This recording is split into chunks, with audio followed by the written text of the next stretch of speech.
Picture this. You're standing in the desert 4,500 years ago. But you're not looking at old gray rocks like tourists do today. You're looking at something brand new, smooth, white, and so shiny it looks like glass in the sun.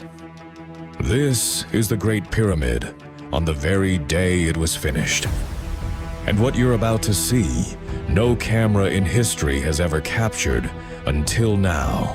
Today, the Great Pyramid looks rough and gray. But that's not how it looked on day one. The entire outside was covered in polished white limestone, cut so perfectly, the blocks fit together almost without a gap. Ancient writers said you could see it shining from miles away, like a second sun rising out of the desert. And it wasn't just beautiful, it was massive. 481 feet tall, about the height of a 40-story building. For the next 3,800 years, nothing built by human hands would be taller. Not one building on Earth. Empires rose and fell, and this one shape just kept standing, unbeaten. Here's where it gets hard to believe. This pyramid is made of about 2.3 million blocks of stone. Most weigh around 2.5 tons, about the weight of a small car. But some blocks deep inside weigh as much as 80 tons. That's heavier than a fully loaded school bus. And they moved every single one using ropes, wooden sledges, and their own muscle. No iron tools, no wheels for hauling, no engines, just people working together for around 20 years to build something we still can't fully explain today. Now here's a myth you've probably heard, that slaves built the pyramids, whipped and starved, forced to work until they dropped. But archaeologists dug right next to the pyramids in the 1990s and found the actual workers' town. Bakeries, breweries, a place where the sick and injured were treated. Skeletons were found with broken bones that had healed. Someone took care of these people. Workers were split into teams with names carved proudly into the stone, almost like a team jersey today. These weren't slaves. They were skilled, paid workers, proud of the job they were doing.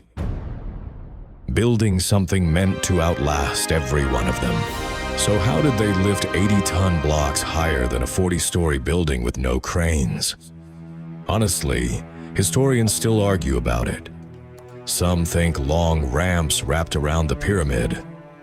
Others think ramps went straight up one side. What we do know, however they did it, the final result lines up with true north almost perfectly. More accurately than some buildings built with modern equipment today. They use nothing but the stars, the sun, and incredibly careful math to get it right. But the outside was never the real secret. Deep inside, a tall, narrow passage called the Grand Gallery leads up into the King's Chamber. The walls here aren't limestone.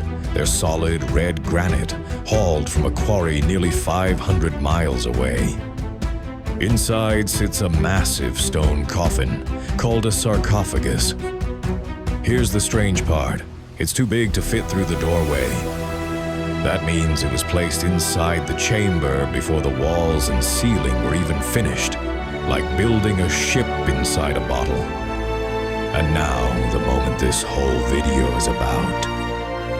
Workers haul up the very last block, the capstone, and lower it into place at the very tip.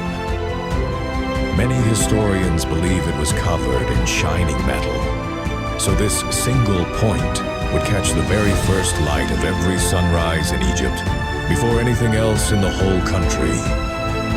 With that last stone set, the tallest structure human hands had ever built was complete. It wasn't built for comfort. It wasn't built for war. It was built for one man and one goal: to to make sure he was never forgotten. 4,500 years later, it's still working. If this is the first time you've really seen the Great Pyramid finished, hit subscribe, because next time we're stepping onto the deck of the Titanic on the night it set sail. Tell me in the comments, which ancient wonder should we bring back to life next?